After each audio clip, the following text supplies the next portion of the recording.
Ce livre sur la raison d'être s'adresse aux décideurs, s'adresse aux dirigeantes, aux dirigeants.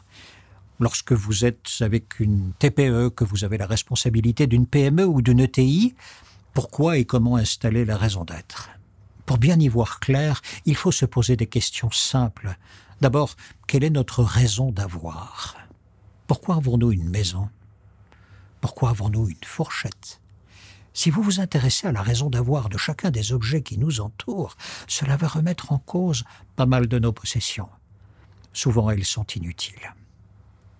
Puis vous avez la raison de faire. Pourquoi faisons-nous telle ou telle chose? Il y a 1000 choses que nous faisons dans la journée auxquelles nous ne pensons même pas. Elles sont sans importance, mais il faut les faire. La raison de faire. Quelle est la raison d'une routine? La raison d'une habitude? Et puis vous avez la raison d'être.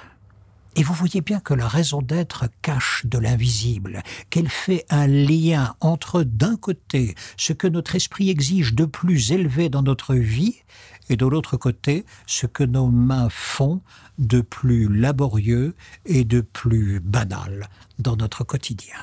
Lorsqu'entre la raison d'être et le faire, il y a ainsi un lien puissant, établi, il n'y a rien de nouveau dans notre monde, mais tout est plus cohérent, tout est plus assis.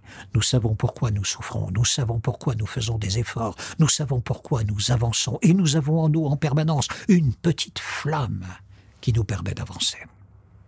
Ceci est valable pour les individus. La question devient, comment le construit-on lorsque nous sommes ensemble?